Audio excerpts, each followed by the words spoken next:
लग्नानंतर होईलच प्रेम या मालिकेच्या येणाऱ्या जबरदस्त भागामध्ये प्रेक्षकांनो आपलं प्रेम आपल्यापासून लांब चाललंय आणि आता इकडे आपल्याला परत तिची कधी भेट होईल किंवा अशा पद्धतीने तिला नेल्यावरती आपण तिला कधी भेटू शकू हा ज्या वेळेला आता जीवाला प्रश्न पडलेला आहे त्यावेळेला कोणत्याही प्रकारची तमा न बाळगता कोणत्याही प्रकारचं मनामध्ये किंतु परंतु न ठेवता सगळ्यांच्या समक्ष त्यांनी आता बाबांच्या हातून नंदिनीचा हात खेचत नंदिनीला थांबवलेलं आहे आणि नंदिनी माझी बायको आहे, तुम्ही तिला अशा पद्धतीने घेऊन जाऊ शकत नाहीये असं ठामपणे उत्तर देत त्यांनी आता नंदिनीला मिठी मारून थांबवले.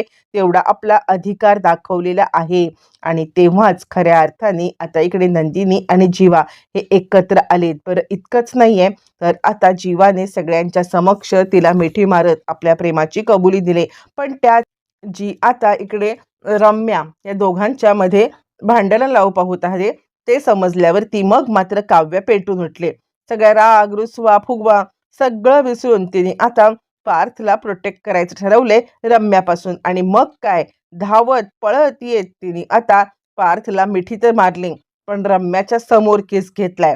आतापर्यंत जे उलटा डाव चालू होता रम्याचा डाव तिच्याच तोंडावरती उलटवलाय. ज्या वेळेला तिला समजलंय आधी चिडली असली तरी समजल्यावरती मात्र तिने हे सगळं केलंय आणि इतकंच नाहीये तर आता रम्याची सुद्धा काय बिकट अवस्था प्रेक्षकांनो करून टाकले सगळं.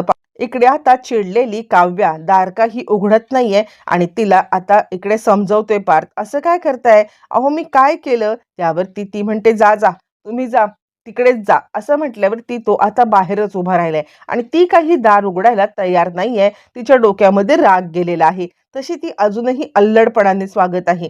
तोपर्यंत इकडे आता बाबा आलेत आणि ते सांगतायत नंदिनीला चल तुला मी इथे अजिबात थांबू देणार नाहीये. यावरती ती म्हणते बाबा तुम्ही अशी जबरदस्ती माझ्यावरती करू शकत नाहीयात, ऐका तरी मला इथे थांबायचंय, मला जीवांसोबत बोलायचंय. त्यावरती आता इकडे बाबा सांगायला लागतात तुझं आयुष्य एकदा बरबाद झाल्यापासून मी थांबवू शकलो नाहीये पण आत्ता आत्ता मात्र तुझं आयुष्य मी बर्बाद होऊ देणार नाहीये. कोणत्याही परिस्थितीमध्ये मी तुला इथे थांबू देणार नाही म्हणजे नाही. आत्ताच्या आत्ता तू माझ्यासोबत चल. यावरती ती सांगायला लागते नाही बाबा मला जीवांच्या सोबत बोलायचंय, ऐका ना तुम्ही. त्यावरती ते म्हणतात नाही त्या जीवाला काही पडलंय का तुझं, अजिबात काही पडलेलं नाहीये आणि तू इकडे थांबायचं नाहीये. सगळेच जण पाहतायत आणि नंदिनी विरोध करत आहे. बाबा मात्र आपल्या हट्टाला पेटलेत आणि त्यानंतर जीवा स्तब्ध आहे. सगळ्यांची अशी अपेक्षा आहे की जीवाने थांबवावं, तिचा हात पकडावा आणि सगळेजण जीवाला म्हणतायत सर तुम्ही थांबवत का नाही आहात, ही तुमची बायको आहे ना. जीवाचा हात मात्र स्तब्ध आहे.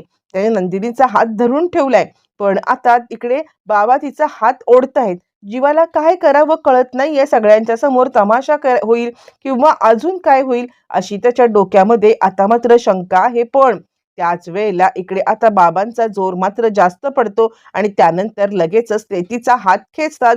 जीवाच्या हातून ज्या वेळेला खऱ्या अर्थाने हात सटकायला लागतोय त्यावेळेला जीवा आता खूपच अस्वस्थ झालाय. नाही नाही नंदिनीला माझ्यापासून मी लांब जाऊ देऊ. आणि त्यावरती बाबा म्हणतात या माणसाने तुझं आयुष्य वर्षभर खराब केलं आणि आत्ता आत्ता ह्याला पुळका आलाय किंवा ह्याला प्रेम आलंय तर हा तुला घेऊन जाणार आणि ते पण परत रागवत बसणार, ते काही नाहीये. मी अजिबात तुला या सगळ्यामध्ये इकडे थांबू देणार नाहीये. आणि ते हात धरून निघालेत. सगळेजण जीवाला सांगतायत की सर अहो बघा ना तुमच्या बायकोला ते घेऊन चाललेत, तुम्ही थांबवा की. जीवाला काय करावं कळत नाहीये पण ज्या क्षणाला नंदिनीचा हात आता त्याच्या हातातून सटकलाय त्यावेळेला त्याला आता जाणीव झालेली आहे नाही आज आज जर का हा हात सटकला तर मात्र आपल्यासाठी खूपच मोठा कर्दनकाळ ठरू शकतो आणि ते मी होऊ देणार नाहीये. आणि अचानकपणे त्याला स्फूर्ती आले आणि तडक तडक आता लहान मोठ्याचं कोणतंही भान न ठेवता तो आता तिकडून पुढे चाललेला आहे. बरं तो इकडे आता रम्या आलेली आहे आणि दाराच्या बाहेर जो पार्थ उभा आहे काव्याने त्याला बाहेर उभं केले. त्याला आता सांगायला लागते हे बघ अरे असं काय करतोस, म्हणजे ही काव्या तुला ना खूपच त्रास देते. काव्याचं मला काही कळायलाच मागत नाहीये. म्हणजे हे बघ तुझ्या बोटाला लागले त्याचं तिला काही पडलेलं नाहीये, तिला पडलंय ते म्हणजे तिच्या इगोचं. यावरती पार्थ म्हणतो हे बघ तू आमच्यात पडू नकोस, काहीही पडण्याची गरज नाहीये. तू आत्ताच्या आत्ता निघ बरं इथून, तू आगीमध्ये तेल ओतण्याचं काम करतेयस का. यावरती ती म्हणते अरे नाही तसं काहीच नाहीये. मी खरं तर फक्त तुझी काळजी घेण्यासाठी हे सगळं करत आहे. आणि त्यावेळेला मग आता हे सगळं काव्य ऐकते आणि तिच्या लक्षात येतंय की काहीतरी गडबड आहे. आणि त्याच वेळेला पार्थ म्हणतो, ही सगळी आयडिया तुझी होती ना? म्हणजे तूच मला सांगितलं होतंस की आता काहीतरी वेगळं कर आणि म्हणून मी वेगळं करायला गेलो आणि म्हणून मी माझ्या आता बोटातील रक्ताने तो नेकलेस काढला. पण तीच गोष्ट त्यांना आवडली नाहीये. हे सगळं तुझ्यामुळे घडलं झालं. म्हणजे आता आतमध्ये बसलेल्या काव्याला सगळ्या गोष्टी कळाल्यात की हे सगळं रम्याने नाटक केलेलं आहे. रम्याने आता इकडे हे सांगितलं होतं आणि म्हणून पार्थने हे केलं. म्हणजे हा सगळा रम्याचा डाव आहे. एका झटक्यात तिच्या लक्षात आलेलं आहे की काहीतरी गडबड आहे आणि रम्याने हा सगळा प्रकार केलेला आहे. ते काही नाहीये. म्हणजे आजचा दिवस फेल करण्यासाठी रम्याने हा सगळा प्रकार केलाय हे लक्षात आल्यावरती ती विचार करते, नाही नाही, जर का मी आता यांच्यावरचा राग असाच धरून ठेवला तर कदाचित रम्याचा हेतू टोटली पूर्ण होईल आणि तेच तर मला होऊ द्यायचं नाहीये ना. ते काही नाहीये. आता मात्र ती लगेचच दार उघडते आणि बाहेर येते. रम्या, बाजूला हो इथून. यावरती रम्या म्हणते, काय? यावरती ती सांगायला लागते, तूच सांगितलंस ना हे सगळं करायला. तुला माहितीये पार्थला जर का दुखापत झाली तर ती मला सहन होणार नाहीये आणि त्याचसाठी तू हे सगळं करायला सांगितलंस ना. रम्या, तुझा डाव मला बरोबर समजलाय. आणि त्यावरती रम्या म्हणते, काय बोलतेस तू? मी तर तुमच्या दोघांची मदत करायचं ठरवलं होतं किंवा मी तुमच्या दोघांची मदत करणार होते. तू काय बोलतेस? असं काही नाहीये. मी उलट त्याला आता तुझ्यासाठी काहीतरी स्पेशल कर. म्हणजे तिने तर तुझ्या एवढा सगळा वार स्वतःवरती घेतला आणि हॉस्पिटलमध्ये गेली असं म्हटलं. यावरती ती सांगायला लागते, तू कोणत्या हेतूने बोललीस ते त्यांना समजलं नसलं ना तरी मला समजलेलं आहे. ते साधे आहेत ग, त्यांना कळत नाहीये की तुझा हेतू काय आहे ते. पण मला मला मात्र समजलेलं आहे. आणि आत्ता तू बघ मी काय करते. असं म्हटल्यावरती ती चिडले आणि दार उघडून बाहेर आले. आणि ती सांगते, आत्तापर्यंत जे बंद खोलीमध्ये होणार होतं ते आता बंद खोलीमध्ये होणार नाहीये. ते सगळं सगळं आता उघड्या डोळ्यांनी तुलाच पाहायला लागणार आहे. कारण आता हे होऊ नये याच कारणासाठी तर तू हा सगळा प्रकार केला होतास ना. आता बघ. असं म्हणत ती चिडली आणि पार्थच्या दिशेने तरातरा तरातरा धावत यायला लागलेली आहे. रम्याला कळतच नाहीये ही नक्की करणार तरी काय आहे. तो ती आता दार उघडते. दार उघडल्यावरती ती आता सांगायला लागते, आत्तापर्यंत तुझ्या मनाप्रमाणे सगळं चालू होतं पण आत्ता आत्ता खेळ बदललाय. तुझी गोष्ट लक्षात आल्यावरती मग मात्र पार्थला आता मी आतमध्ये घेते. पार्थला ती रूम मध्ये तर प्रेक्षकांनो घेती आहे.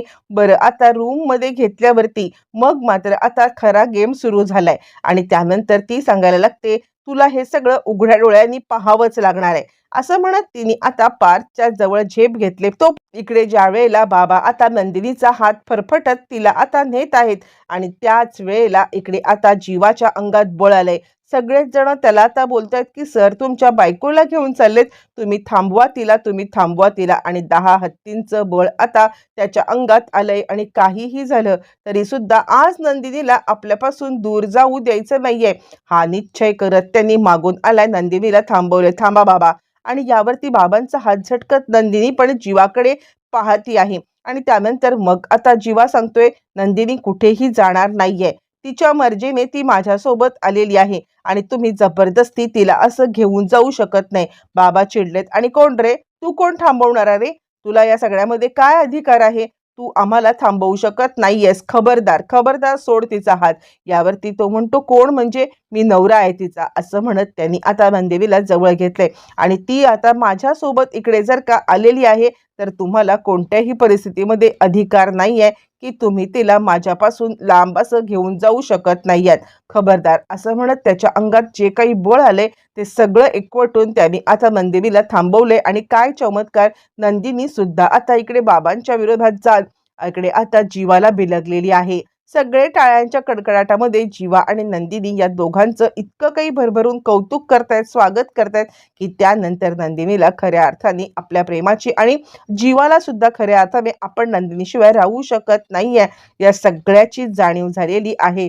आणि बाबा मात्र बघत बसलेत. बरं, आता तोपर्यंत इकडे रम्या पाहती आहे. आणि त्याच वेळेला रम्याच्या समोरच इकडे जो काही आता प्रयत्न केलेला आहे तो म्हणजे काव्याने, तो एकदम स्तुत्य आहे. इकडे तोपर्यंत नंदिनी सांगते, खरंच खरंच मी जाऊ नको का? यावरती तो म्हणतो, हो खरंच जाऊ नकोस, मला सोडून जाऊ नकोस. चकाचक बाई हा पसारेवाला तुझ्याशिवाय राहू शकत नाहीये. सगळेजण टाळ्या वाजवत आहेत. दोघं एकत्र आले. इकडे आता दार उघडत धावत काव्या पाचच्या दिशेने आलेली आहे. ती आता पाहायला लागते ती म्हणजे इकडे आता रम्याकडे पाहता पाहता ती समोर आले. समोर येऊन ताबडतोब ती आता चमत्कार दाखवते आणि ती ताबडतोब पार्थला किस करते. घे, हे होऊ नये आमच्यामध्ये, म्हणूनच तू आता आम्हाला वेगळं करण्याचा प्रयत्न करत होतीस ना. घे, तुझा सगळा डाव फेल करत जे काही घडले ते हे घडले असं म्हणत तिने आता पार्थला मिठी मारले, सगळ्यांच्या समोर किस केले. रम्या मात्र आता डाव तर फसलाय, पण तोंडावरती रम्या आपटलेली आहे. तिला कळतच नाहीये की आपल्यासोबत हे काय झालंय. तर तो इकडे बाबा सुद्धा चांगलेच हादरलेत. म्हणजे आता नंदिनी तर विरोधात गेले, पण सगळ्यांच्या समोर आपला हात झटकत तिने जीवाचा हात धरलाय, म्हणून त्यांना मोठा धक्का बसलेला आहे. प्रेक्षकांनो, छानपैकी सगळे एकत्र आलेत आणि असेच एकत्र राहणार का हे जाणून घेण्यासाठी चॅनलला सबस्क्राईब करा.